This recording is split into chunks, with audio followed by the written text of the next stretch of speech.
Anybody know what we're going to talk about today? Evolution. Please say evolution of something gaming related. Just Or the Pokemon. evolution. Pokemon would save this. The gaming of evolution. It's about a very specific subgenre. Actually, are there any games about evolution? Game of Life's out there. Games about evolution. Pokemon. The sapling. Oh god, that. Yeah, you're right. Yeah. What is? Oh, Spore. Obviously, Spore. That's what I was trying to think of. Spore. That was really cool. I enjoyed Spore. I know it wasn't like the game it could have been or the game we were promised, but it was really cool. I had fun with it. I didn't actually enjoy it at all. It was very Good talk, silly Legion. and fun, but it wasn't a great game. Civilization, I guess. Although it's not really, it's societal evolution. More It's not- societal evolution, Yeah. yeah. Sid Meier's Aliens and Alpha Centauri might be a little bit more because you use a lot of the bio. You do? Yeah, you evolve. Zoo Tycoon, I think I remember that as well. Not for the same subject, but just I remember playing We're it actually watching the animals evolve. That's how long it took to How play the long game. did you own that zoo? you should see the koalas now. Yeah. The koalas are now whales. Theme Park is marked as being a completionist game in like 19 hours. Is it not as sandboxy as I remember? What? Zoo Tycoon? No, Theme Park, the game I just Theme said. park. Oh, theme park. I don't know that Said one. the name of the game twice. In the sentence. I don't even know that one. So that's why I went right by and I was like, thought you're still talking about Zoo Tycoon. We've No. talked about it before. Theme park? Yeah. I don't know theme park. Yeah. Yeah, I think he's trolling. I don't know theme park. Well, I don't think he's trolling. I think he just has the worst memory ever. We have a recording of you talking about it.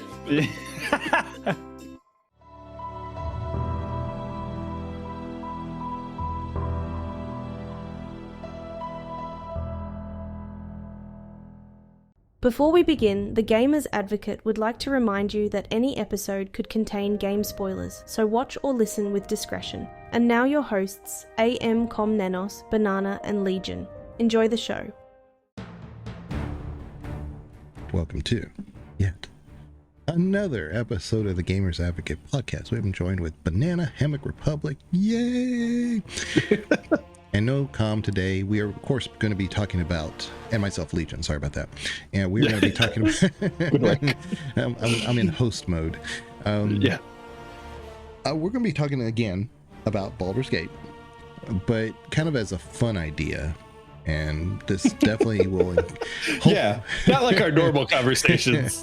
The boring ones. The very boring ones where we just don't know what we're talking about. This one we definitely don't know what we're talking because we're going to be it's going to be speculation city. But I think it could encourage a lot of banter the other direction if you have a opinion about it or whatever. But what it's specifically going to be about is Baldur's Gate 3 was made very similar to the storytelling method of Baldur's Gate 1. If you break it down, it's very similar. You start in the wilderness, you kind of move around, and ultimately you get to Baldur's Gate City. There's the different acts are almost done exactly one-to-one like the original Baldur's Gate was done, which I get it. It's you have a model there in place and you follow it. Great. But I think many fans of the original series do love the Baldur's Gate 1. However, Baldur's Gate 2 is actually more appreciated and more loved within that same community. I'm one of them. I love Baldur's Gate 2. I love Baldur's Gate 1 because you got to have a start somewhere, right? You got to create your story somehow, some way. But Baldur's Gate 2 is more in depth, much more storytelling. It's bigger, more options. You can play as an evil character legitimately, unlike Baldur's Gate 1, which was more or less frameworked in this for good type players, basically. But Baldur's Gate 2, you have evil parties that can be with you, and they're legitimately strong. They are capable. I feel like there was a way to have an evil party that was very capable in Baldur's Gate 1. It's just the story continuously led you down the path where you were obviously not evil. The main story points that you hit that are always fixed, they boost your reputation. So you're naturally progressing through a story, and you are always being viewed by society as heroic, regardless of what your character's motivations are. So it felt like no matter how evil the character was or what their motivations for their decisions, they were accomplishing something that benefited everyone. So clearly they're good. It was very difficult to play as a pure evil character, because if your reputation dropped below 5, I think you were just attacked on sight anytime you went to a town. Yep. So it was very difficult. But in Baldur's Gate 2, you don't have those issues. And that's kind of what I was saying, that there's so much more flexibility and the ability. And not only that, but I think Wizards did say to BioWare, saying, hey, look, at the time when Baldur's Gate came out, that Dungeons and Dragons wasn't mainstream enough to say it wasn't family friendly. You know, that this is not a series or a type of game that really was free of criticism. So they wanted to keep it kind of squeaky clean as possible. And then Baldur's Gate 2, they just said, we're going balls to the wall. We're gonna do it the way we want to do it. And you see it. Right. You see it. And that's why I said, like, a lot of people who love Baldur's Gate 1 and 2 actually lean into Baldur's Gate 2. It's so good. With the exception of Arenicus Dungeon. And that's only because if you've never played it before, you'll probably like Arenicus Dungeon. It's kind of interesting. But if you played it dozens and dozens of times, that Arenicus Dungeon is just, it's just a little too long. It's interesting because there's nice little traps there. You kind of have you first encounter with a vampire. You have the Dwergar that are there. You have a lot of things going on, but it's kind of like, it's a bit much. I would just have rather kind of escape that initial area and go out to the street, and we run into our baddie, and then we move on. But we didn't, we had this whole maze thing. So yeah, if it were skippable, that would be very nice. And skippable where you get all of the items in it, because as far as like loot goes, that dungeon gives you some pretty decent starting equipment, but it takes so long to navigate through everything and then backtrack and go talk to the genie, and then backtrack and go talk to the nymphs, and then talk to the genie again. It's a good tutorial, but a tutorial is something you really only need to play once. So forcing the players to do it every time, that's not great. Yeah. But that's what I'm saying. With the exception of that one, the rest of the game is just phenomenal. Top 10 game of all time. For me, it's in the top 2. I mean, Baldur's Gate 2 is just phenomenal. Because as soon as you step into the streets of Athkatla and you start hearing the sounds and you start hearing the music and you see the circus, and then you go to the next area and it's a temple area. Then you have the cemetery. It's so well thought out. And I get it's the isometric, and it's the similar thing as Baldur's Gate 1, where everything's drawn in the background and the characters are the sprites that are moving. And I totally get it. It's not for everybody to play, but you see it in Baldur's Gate 3. They made it work. They made it in the same model, like I said, as Baldur's Gate 1 as far as the storytelling goes. So it is possible. In our kind of conversation, I thought we could bring up, and we'll see how far we get with it, is what if Valerian had done Baldur's Gate 3 in the model of Baldur's Gate 2 rather than Baldur's Gate 1. I thought that would have been kind of interesting, because again, you already have something that's tried and true and works for Baldur's Gate 1, and it worked for Baldur's Gate 3. But if they had done it in the style of Baldur's Gate 2, would it have been better? Would it have been more alienating? I don't think so. I think it actually would have worked really well, because in Baldur's Gate 1, you do start off in Candlekeep, of course, but really you're starting in the wilderness. And you're trying to work your way, and you find these pockets of respite and whatnot. But in Baldur's Gate 2, you start off in Athkatla. You are safe to begin with, really. But you're kind of lost too, because you need to find and secure the person who stole some of your essence. And you also need to recover your sister, your companion, however you want to see it. And half sister. And there's all these things going on, and you just are frustrated because you feel like you need to get there, but it's not the kind of frustration that says, I just want to get to the next thing so I can do this. I don't want to get sidetracked with these, but you know you need to develop it because you don't have the means to be able to do those things. It's a great way of telling that story. So I was thinking, like in Baldur's Gate 3, if you have this capability, you have this need to go there, but you know you can't. Whereas in Baldur's Gate 3, the way that they told the story is that we are limited not only based on our level, which is true, but also our inability to go straight to Baldur's Gate 3 just because of the terrain. But what if we were locked into a situation where we're already in Baldur's Gate? Obviously, we're stuck with Gortash. We're stuck with this situation. And now we're having to say, we can't just go up and confront him. We don't have the ability to, nor do we have the financial security to be able to afford the resources to empower ourselves. And you have to go out into the wilderness, which is what Baldur's Gate 2 is. You go out into the wilderness, you go out to the pirates and the seas, and you go underneath the water, you go into the Underdark. And so it's all just done a different way so that you can come back and deal with the enemy. So yeah, I think you see the thought process that drove Baldur's Gate 2 in a very small scale in Baldur's Gate 3 in Act 3.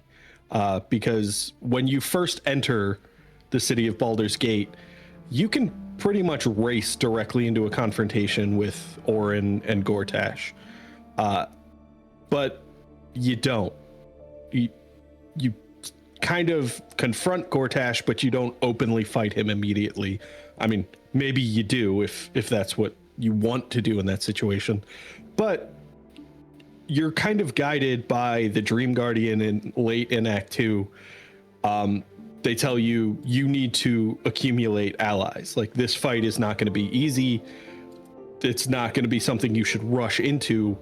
When you get to Baldur's Gate, you should continue building up your allies and trying to get more people to support you because you're still not ready for this final confrontation.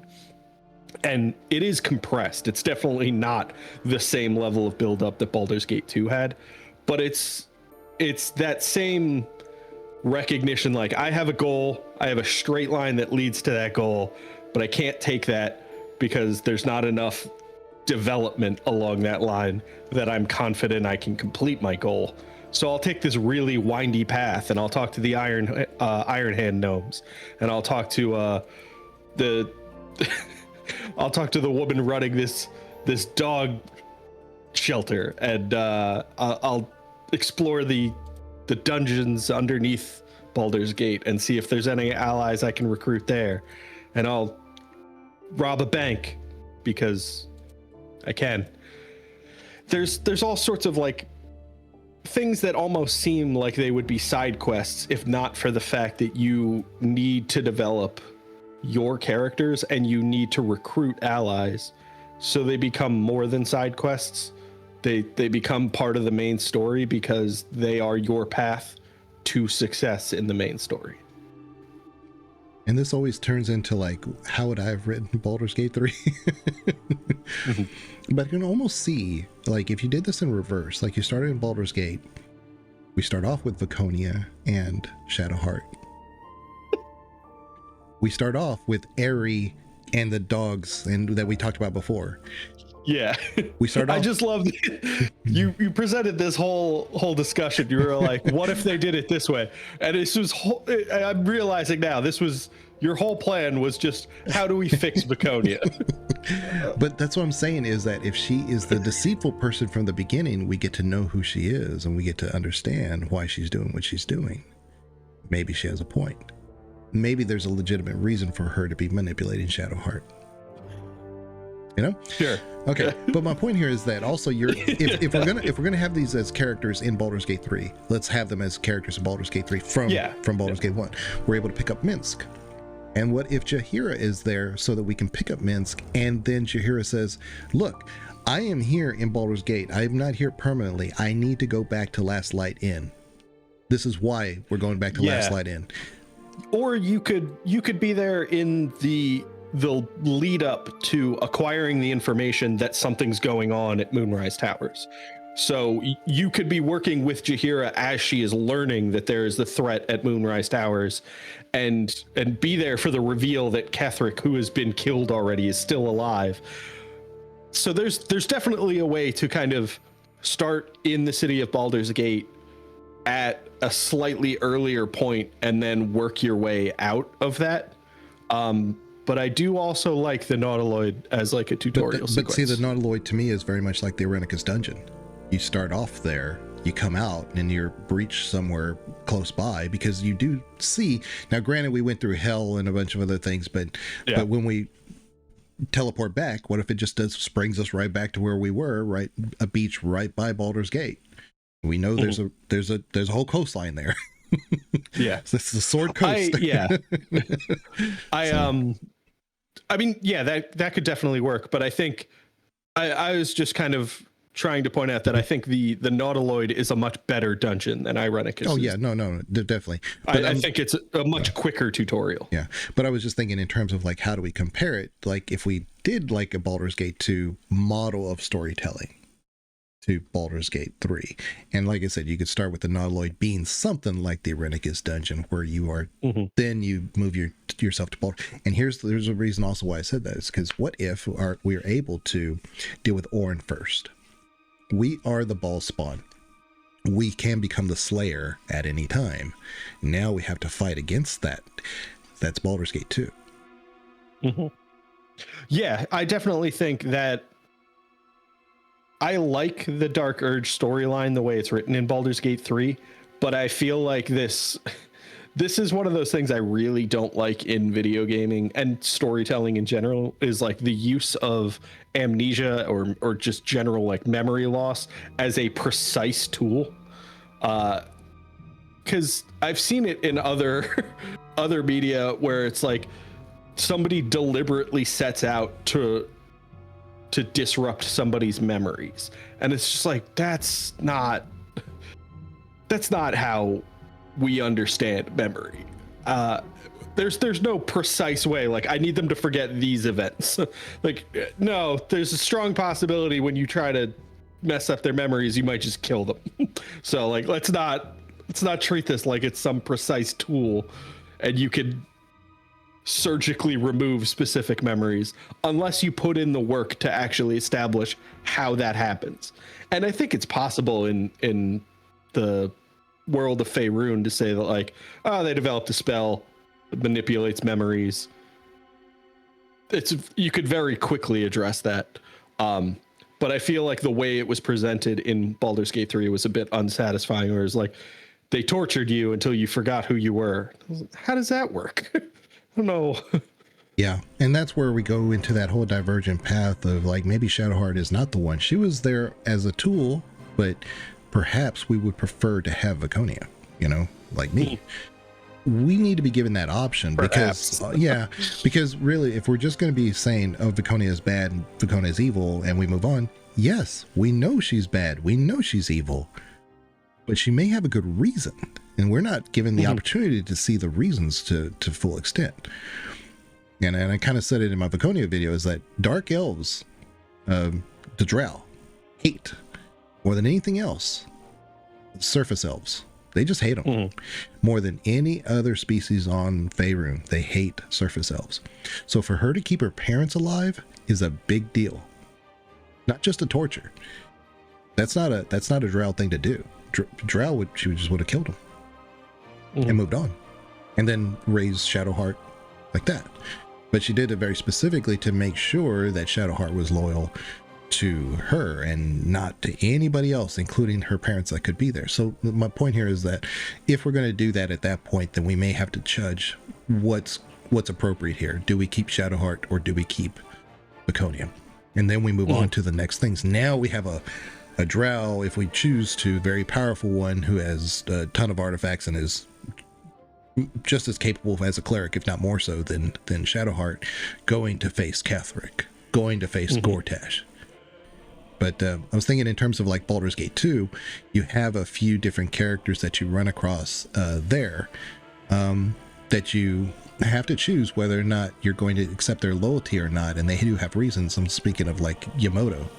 You run across them, you need them, and then later on you can decide whether or not he's somebody that deserves your trust at that point, even though he's kind of led you into a trap. Things like that is what I'm saying. So the choice of companion, even though they betray you, that's in Baldur's Gate 2. That's not a Baldur's Gate 1 thing. Yeah. I was confused. I think you might have said his name Yoshimo. Wrong. Yoshimo. Yeah. Sorry. So Yamato. Yeah. Yeah. Yoshimo. I was like, is there a character I missed? Yoshimo. Yeah. But I do think that was another one that like almost a missed opportunity in Baldur's Gate 3 is there's not really a character dynamic or a companion dynamic where you have to make a choice between one or the other. And that was a thing in Baldur's Gate 1 and 2. If you had an evil party member and you had Ajantis in Baldur's Gate 1, he would either demand that they were kicked out of the party or openly fight against them. And that doesn't happen in Baldur's Gate 3. You can kind of like, you can moderate and keep everybody together. And I think it would have been interesting to have those confrontations that you couldn't just resolve. So if Halsin discovers that Minthara was involved in the attack on the Grove and is like, yeah, we're not working together. I don't care that she was being manipulated. I can't forgive her for that. You got to pick. It's either her or me. That would have been an interesting way to develop those characters and put you in a position where you didn't have two druids going into a city. You had a cool paladin because who's going to pick Halsin?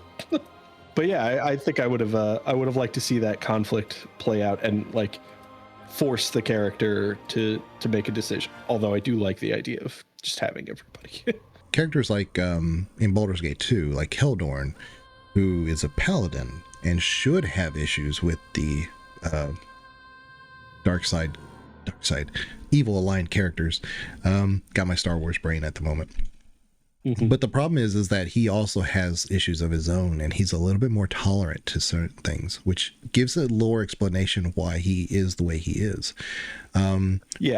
Where we don't see that struggle with Baldur's Gate 3 characters. They're not fighting, look, I'm flawed myself, I understand the flaw, and therefore I'm more tolerant to, even though I'm good aligned, I'm supposed to be lawful good, I'm accepting of this other thing. But then you realize why. You don't get that dynamic in those characters. They're either just prideful or they're very open with their nature. There's nothing really showing that other side. The most we get is Shadowheart's issues with Lae'zel.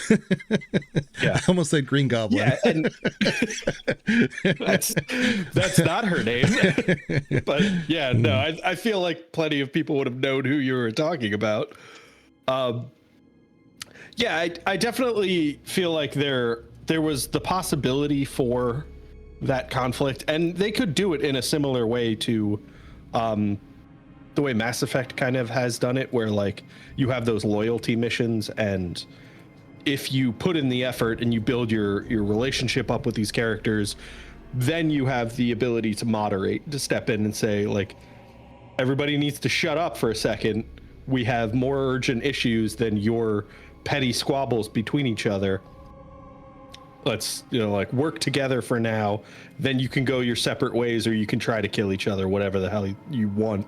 But right now we have more important stuff on our minds. That would have been interesting. I'm not sure that we really needed it, but it would have been a unique take. Well, not a unique take, a new way of experiencing Baldur's Gate 3 that tied back to what you did in Baldur's Gate 1 and 2 with the way you managed your party. This is funny. Keldorn, very understandable. He's the older paladin guy. He's more, he has a lot more worldly wisdom, and he's unfortunately got a tragic story of his own. But then you get young characters like Animan, who Animan is the strongest companion you're going to probably have in most parties in Baldur's Gate 2, just the way he's built and his structure of his stats. And he's a cleric. I mean, so, you know, you're going to always have powerful things with cleric, but he's also cleric warrior. So you have like the best of both worlds there. But with Animan, he definitely has a major struggle with that alignment. And you have to, like, are you going to be this way? You're going to be that way. We don't have those in Baldur's Gate 3. It's people know who they are, at least. And I'm like, there's growth here. Why don't we present the alignment growth too? You know? Yeah. So I think that's another reason why the conflict I'm discussing wasn't in Baldur's Gate 3. It's because Baldur's Gate 3 presents their characters more nuanced than Baldur's Gate 1 and 2 did, which had that like somewhat rigid alignment structure from Dungeons and Dragons. Baldur's Gate 3 kind of threw that out the window and said, like, nobody's pure good or pure evil. They have their priorities, and that shapes the decisions that they make. And those priorities might cause them to tend towards good or evil, but they're not going to universally have a stance on everything. Sometimes they might choose to be selfish. They might choose to be to not put in the extra effort to save everybody because they don't think it's worth what they're risking. And that makes for more realistic characters. That makes for better engagement with those companions. But it also means you actually have to come up with a reason for there to be conflict between two companions. They can't just be like, oh yeah, well that one's evil and this one's good. Clearly they don't get along. You have to actually write a reason for them to come into conflict. It's really hard to describe, but in the Dungeons and Dragons universe, especially clerics, you are rewarded for your faith in that alignment system. And so when you see things don't work, when things go in another alignment, you can psychologically portray an individual saying, look, that doesn't work. You can see over the years why they would say and be kind of to see the world in a different way than somebody in a different alignment would. So if Animan's saying, hey, look, you know, we need to be he's not lawful good at the beginning. I think he's neutral at the beginning. And so then he becomes neutral. And so depending on how he sees the world differently, it changes that alignment. But the thing is that the gods that are giving him these powers, they don't work if he does something different. So that's why they don't see the world that way. So again, Baldur's Gate 3 does throw that away, which I think is a bit of a shame, because those specific type characters like clerics only can operate in the field in which their alignment is. They do lose powers, or they have the inability to cast certain things because that alignment doesn't work for them. But you can also see, like, if you're used to if you're a handyman and you're used to using one type of tool, one type of hammer that always works for this particular job, it may work for that job, but it only works for this job, then you can definitely say, I'm never going to use this tool for that job because it just doesn't work. That's kind of like the mindset of a cleric going into those things. So to say, yeah, you know, in Baldur's Gate 3, we the alignment system, it is what it is. You know, people can be, yes, you can have that opinion, but you can also see why that they wouldn't be likely to have those opinions, because over the years, they've never needed to, they've seen what works and what doesn't work, I guess is what I'm saying. That's one of those things that actually wasn't tremendously well done in Baldur's Gate 3. But I think that's one of those things where, like, you see people transitioning from worshiping specific gods, and the Saluna Shar thing, that isn't tremendously difficult to understand because they are two sides of the same coin.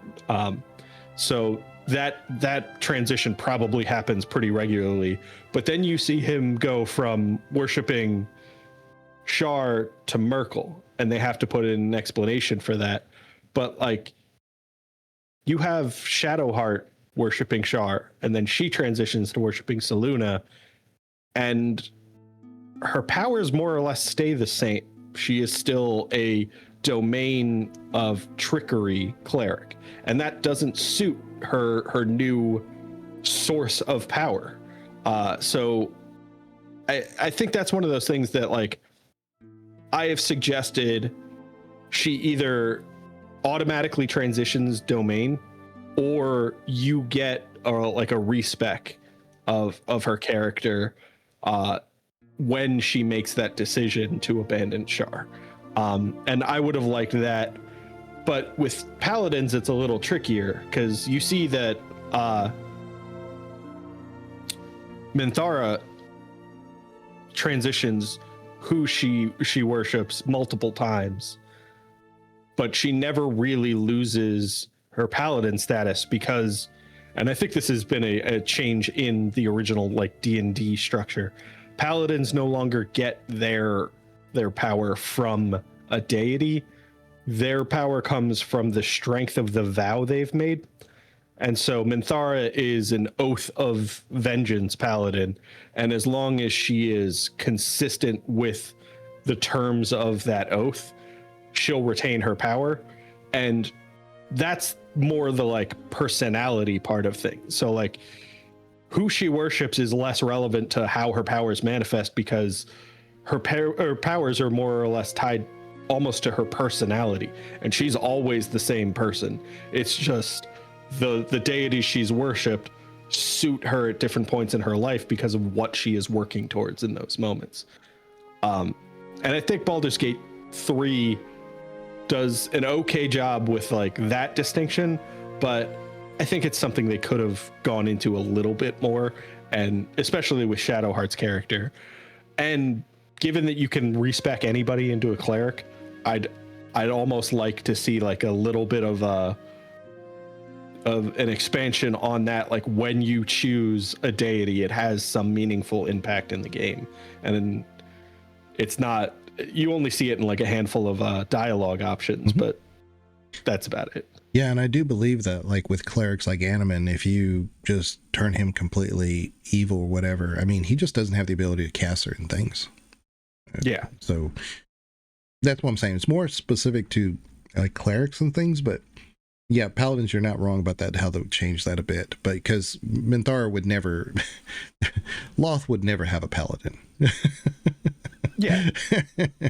So her acting against, you know, the Underdark's powers at the time, because she was from a very powerful house herself.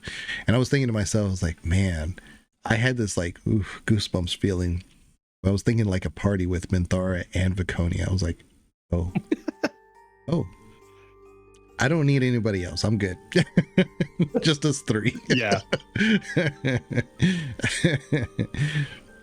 I'd like it if they almost implemented those restrictions we saw in Baldur's Gate 1, where you say you choose a cleric, you choose your domain, it narrows the scope of gods you can choose to associate with your cleric. Like you can't be a light domain cleric who worships Shar. That doesn't make sense.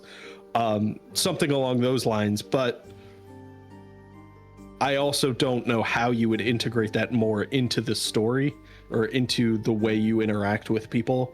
I think that's a pretty significant challenge that I don't have an immediate solution for. I think they started doing a little bit of interesting thing, because they had that temple in Baldur's Gate 3, where when you went in there based on your alignment, you could actually get certain information.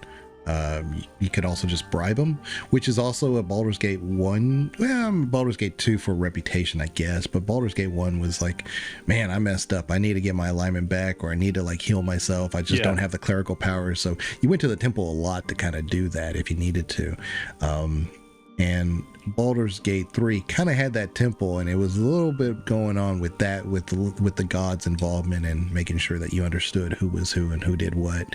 But that's about it. They didn't do much. But yeah, you're not wrong as far as like having Shadowheart have an immediate respec. Like let's say Bone Daddy shows up, as soon as you either are before you leave the astral plane or he shows up after, he says, now I need you to readjust yourself because that path is no longer accessible to you. Been great. Yeah. It's fine. Yeah, and if that was the case, and it did exactly that, it's now Shadowheart is worshiping Selûne. She can no longer be a trickery domain cleric. She can still be any other domain of cleric. Yeah.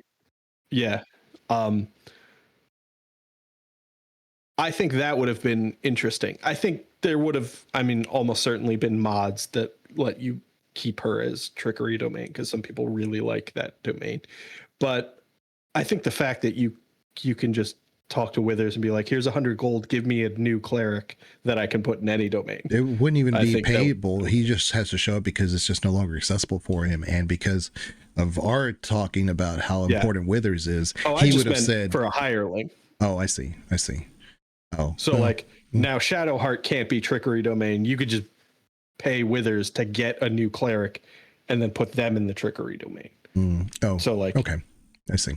You maintain the game functionality, but Shadowheart's story progresses.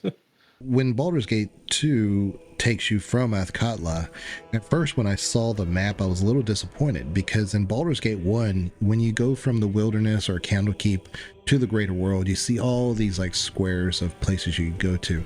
And then in Baldur's Gate 2, when you left Athkatla, it was like there's only like one or two places I could go to. This is not good. This is less. And then you realize it opens up. Yeah, it was definitely one of those things where that first time you leave Athkatla, you look at like the open map and you're expecting that same like, oh, I'll have the options immediately nearby. Those will be revealed and I'll have to work my way over to these quest destinations that I've learned about. And that's not how it is. You just travel in a straight line directly to that quest destination. But that location you arrive at is not a single screen. It's not a like one area. It's actually much more complex. So it looks empty, but it's not. Yeah, it's like its own little sub hub. You know, like whereas Athkatla has so much in every single square. And you got to talk to a lot of people if you want to. You can go to the taverns. You can go into here. It's very, very. I love Athkatla so much. But you go to one of those other points on the map, and it's very similar. It's just a different biome or a different type of area. So it could be another city, but maybe the city says, okay, well, the problem that we're having is on the outskirts over there. So then it opens up an outskirts, a wilderness area, and that wilderness area has maybe a dungeon or a cavern or something. And then you go there and then you go. So it really does. It doesn't reveal its story beforehand. It's a slow reveal. Mm-hmm. Whereas in Baldur's Gate 3, the map is completely open. And I get like the closest, I thought that was really interesting with Act 1. Of course, we all agree like Act 1 is 10 out of 10. But, you know, part of that is because because it had so much early access and feedback to it. But you take things like the Underdark, like you could access it multiple ways. That's a very Baldur's Gate 2 way of doing it. And why did we like that? Because it's a slow reveal. It's not something we can just scroll over with our mouse to see the entire landscape. There's some reveal there just by going there. We wouldn't have known that if we hadn't gone there. So yeah, I think that is something that's very D&D. The idea that you might eventually reach a point where a quest leads you in a specific direction, but you weren't locked out of that to begin with. If you could come up with a reason, or maybe you just wanted to go explore, you could find yourself in the Underdark almost immediately. It's just you don't have anything pushing you towards the Underdark at that time. And I think that's like that open world thing that we've discussed in previous episodes. It's something I appreciate in this game because it's not immediately overwhelming open world. Like you're in the wilderness, it's relatively closed off, and when you get to those area transitions to leave the wilderness, the game's like, all right, just a heads up, something's gonna happen. Are you sure you want to do this? So it's kind of like, it's somewhat limiting, but it's limiting to just say like, you can explore within this area, which is, trust me, bigger than you think. Or you can skip it all.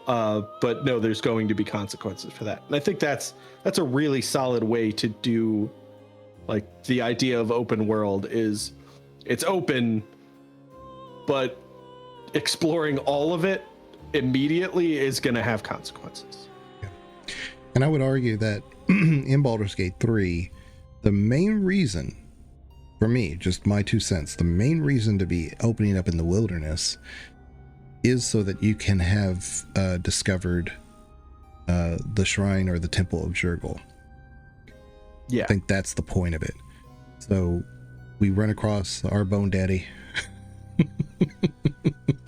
and we look at the old book that we have to have so many skill checks just to even read, just to open. We realize it's just a book of names, book of gods that have died, gods that lived and have fallen for one reason or another, and gods that have replaced them in that path. That's what it's saying, and that's important. That's significant. Why is that so hard to just read that book?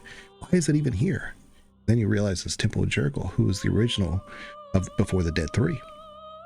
I think there's so much there, and Larian not returning to that story is a big tragedy. Big tragedy. You were going to say something with all this. There's a reason for all this. You're leaving it to speculation at this point. But I think Baldur's Gate 2, what it was doing, it says, hey, look, we have all these things, and for BioWare to get the opportunity to do Throne of Ball was their, coup de grace on that issue.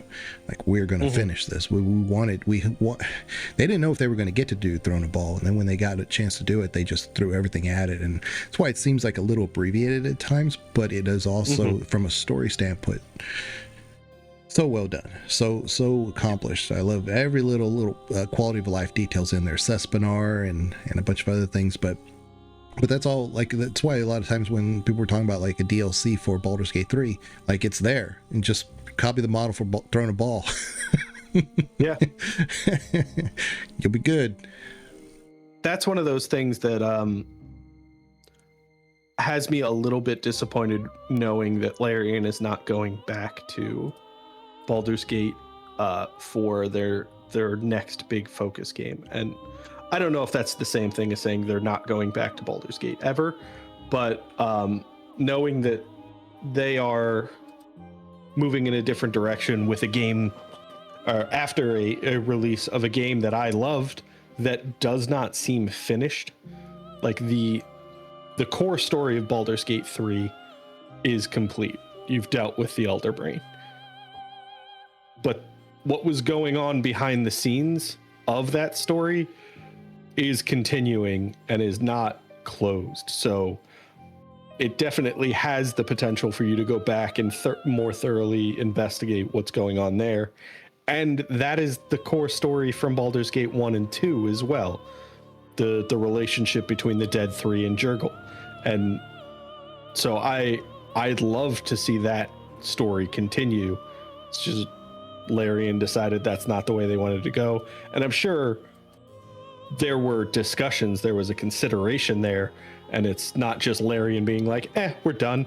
It might be more of a Wizards of the Coast has a specific plan in mind, and Larian doesn't agree with that, so they're washing their hands of it. Yeah, like I said, it's tragic because the story's right there, and it's very frustrating for if you follow the lore, and we could be way off. Of course, we always, I'm never going to sit here and say, I know this is the lore. That's why I don't create lore series. I will do like a lore video or something, but I won't do like a series of I know. This is my speculation, but I truly think that the whole point of Baldur's Gate 3 is to resurrect the concept of Jurgle. Because at the end of the day, Baldur's Gate 2 has already handled the ball issue. We are reintroduced to it, and I think it's a very creative way of doing it. But that issue still is out there. And so I think Jurgle really is biding his time. He knew about the time of troubles, or whatever it's called, when all the gods were sent down to the world and become mortal. And that's how the Dead Three. Well, that's how the Dead Three died. They became mortal and they were susceptible, and then they passed on their essence so they could be reimagined or respawned through their own spawn or whatever. But I don't know how necessarily. Ketheric and Gortash really got a hold of their stuff. I don't think that was ever really fully explained. The ball spawn stuff makes sense. There's a direct line there. But my point here is that I think that's ultimately what it was to kind of reimagine Jurgle and the bigger picture. So for us to not be able to like reintroduce ourselves to that issue is kind of tragic. Yeah. I think that's another area that I'd like some more investigation into, because we have Baldur's Gate 1 and 2 that kind of address how Ball is perpetuating himself and trying to reestablish himself as this god of murder. But Bane and Merkel, we just know them as gods, but if they've fallen, then how is it that they're still maintaining power? How is it that they're building their following and trying to kind of reassert themselves into this position of godhood? I think there could be some fun investigation into that and some interesting ways of addressing what's going on there. And I don't know that Baldur's Gate 3 had the best opportunity to do that, just because of how much there already is in that game. But it definitely set things up so that future games can move in that direction, and it doesn't feel like they're reviving something that has been long dead. It's something that has been kind of peripherally related to the main story for a long time, that we've gotten bits of pieces of knowledge about, but has never been fully fleshed out. And in Baldur's Gate 2, correlating that to like if they had done Baldur's Gate 3 more like Baldur's Gate 2, we are very similar to like the Darkspawn, the Dark Urge playthrough. We are realizing and reimagining, who we are, who we were. And that's more in line with the Baldur's Gate 2 thing, because we kind of knew who we were, and then we kind of recapture that spirit, that essence. And that's why I think me and Banana have said, if there is a canon playthrough, it's got to be the Dark Urge, just because if everything fits, all the puzzle pieces kind of fit in that model. But in Baldur's Gate 2, we are trying to recapture our spirit, and then once we have all the spirit, we could ascend to godhood. We can also let it go. And so there is a finality there. There's nothing else going on. It is true. We do, with Saravok, we give him part of our essence. That's the kind of the little issue with the lore there. There is a little bit of an essence out there. So I do see how it could perpetuate into Orin and maybe us or something. But with Ketheric and Gortash and their gods, spoilers for a game that's over 25 years old, but Melisande was the chief cleric for Ball. So she held some of that power back. Whereas I don't see that with Gortash or Ketheric when they're doing stuff for their chosen deities. And that's my point, is that there's no wiggle room for that issue. It could have existed, but they did not explore that. Whereas, like I said, if Baldur's Gate 2 had been, or if Baldur's Gate 3 had treated it more like Baldur's Gate 2, they would have had respect for where these are coming, where they're even coming from. Because they were not the originators of this power. Jurgle is. So they're gone. Especially because of the fact that Baldur's Gate 1 and 2 are entirely focused on Ball. I think a little more investigation into Bane and Merkel would have been appreciated, just because if your knowledge of Faerun and the Sword Coast is from Baldur's Gate, Bane and Merkel are fairly new to you. You might have known that they existed and read, the history of the Dead 3 and Baldur's Gate 1.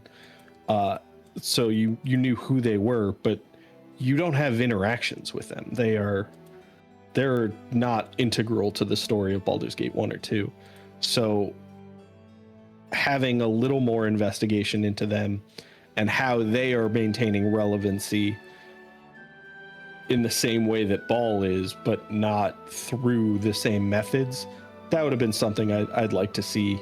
But that's one of those things that that's definitely a lore importance and not a gameplay importance. Well, I would say go back to the drawing board. We didn't need something to resurrect Ball. When it was there, we could run across Orin as the spawn of Ball because of Sarabok in the story. However, what if this was an origin story for our character for, Merkel? Where we are a descendant somehow in that storyline, because it's never really told how we get to this point. There's an open book right there. We could have done something very similar, but we realize we are actually the spawn of Merkel in a very similar story. And then we could still take that to the city of Baldur's Gate against Ball. And then we have an opportunity here. We could take it in the same style of Baldur's Gate 2 of what it did. And that's why I keep, we did Baldur's Gate 1 and I totally appreciate it.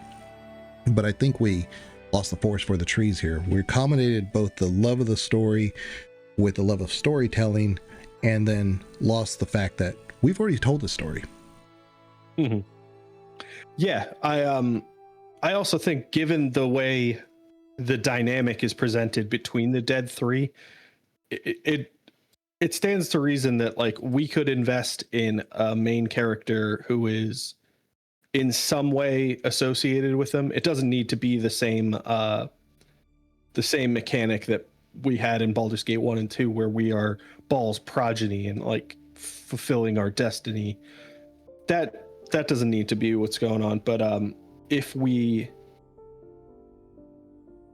have some kind of tie to Bane or Merkel, and we are perpetuating faith in those gods, then we can maintain that kind of we can investigate that avenue of storytelling, but we also maintain that the Dead 3 never really intended to work together. They were always seeking power for themselves, and they had this kind of temporary alliance that almost inevitably led to betrayal. So we don't have any loyalty to Ketheric or Orin. We could just take power for ourselves. And so I think there's a way to develop a character who is associated with one of the Dead 3 that's not Ball, and still have them in conflict with the other avatars of those gods. Right. And Baldur's Gate 3 could be the story of Bane, and Baldur's Gate 4 could be the story of Merkel. I mean, then we have the entire book. Be great. Yeah. Okay. We fixed it. Yeah. Yeah, we've got it all worked out. Just give us a contract and we'll start writing the next story. Yeah, I got ideas. I got lots of ideas. Yeah. Think in terms of Baldur's Gate 2, I think that clears up a lot of things for me, at least. And I'm not saying that Larian was wrong for doing it in the style of Baldur's Gate 1. I think that was the easiest thing to do. But I also think that mindset would have said, well, then where's Baldur's Gate 4? Because Baldur's Gate 1 had a 2 and a DLC to finish the story. So I'm kind of expecting a Baldur's Gate 4 with maybe a 5 or a DLC to kind of finish the story. Because to me, it's incomplete. Yeah. And I definitely think there was the intent to leave Baldur's Gate 3 open to continuation. It's just that for whatever reason, Larian is not interested in being a part of that continuation at the moment. Baldur's Gate Dark Alliance 4. Yeah. I think it's that makes me think Wizards of the Coast have a different idea for what Baldur's Gate 4 should be than Larian, because I don't see them looking at this and being like, well, Baldur's Gate 3 was a failure, let's not go back to that. And I don't think anybody's thinking that. So I think it's it's more likely that Larian didn't want to limit themselves to what somebody else's artistic vision for Baldur's Gate 4 was. And that's something I completely respect. I'm not going to disagree with that at any point. I would say any game that's going to be doing anything beyond Baldur's Gate to the IP there, just call Ed Greenwood. Just ask him, what do we do? He'll fix it. He created the whole damn thing. He's the one who is all these characters that we know, except for like some of the playable characters. That's all him. Right. That's all him. So if you want to know how to get out of this, like, how do we, do the Merkle thing? How do we do the Bane thing? Just ask Ed Greenwood. He'll tell you. Yeah. It's not that hard. Or ask us. We'll figure it out. Which I will call or message Ed Greenwood. Yeah. Us. Yeah. Get us on contract. We'll do it for you. He is such a storyteller in himself. If you ever listen to him just talk about it, I mean, I've seen interviews with it, like, where'd you get the idea for this? He says, well, the libraries that he keeps is probably, it's just like an infinite amount, just like at Candlekeep. He is Gorion. But that's what I'm saying is that, if there's any thing that needs to be fleshed out going forward, definitely they just need to get on the horn with Ed Greenwood and say, give us the direction, give us the idea so that we don't mess up, and have him as a consult. Guarantee that's going to be a great story. Yeah.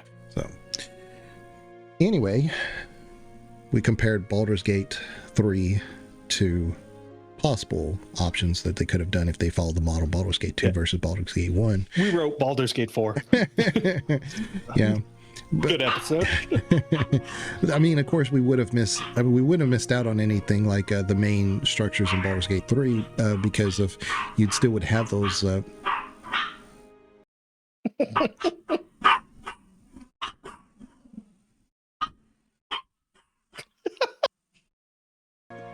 So we'll kind of leave it there, and we'll kind of talk about Baldur's Gate another time.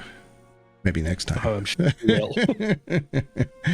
But yeah, if there's parts of the Baldur's Gate 3 that you thought could have incorporated ideas of Baldur's Gate 2, or if you thought it was just wonderful as it is, a masterpiece, doesn't need any kind of help whatsoever, then make sure you let us know in the comments. And like, subscribe, and be sure to hit the alert button, just because if you like and subscribe, that doesn't necessarily mean you'll get notification that we've ever published anything. And we are operating at the moment every other week for an episode, but as soon as we get our schedules back together, hopefully we can do it every week again. Still working my way through the Baldur's Gate 3 playthrough. So on our weeks where we're not recording, I will be streaming Baldur's Gate 3 and having fun with that. We are in Act 3 finally, but only just, and I haven't really done too much in the city of Baldur's Gate. But yeah, outside of that, I need to finish the Mass Effect Insanity thing. I haven't lost how to play Mass Effect Insanity, but every day that goes by, I'm gonna struggle to come back. Like, where were we? What were we doing? How do I do this? Yeah. But fortunately, in Mass Effect, I have the Geth plasma shotgun now as an engineer. We're good. I think we're good. Yeah. Yeah. I have my little my build for Karlak and Astarion that are carrying that playthrough. So we're making progress through the game pretty steadily. The gameplay is not really the issue. It's just the amount of content in the game that I need to get through. All right. Well, we'll check you guys later. Thank you very much, Banana. Bye-bye. This place is just too darn creepy. I really want out of here.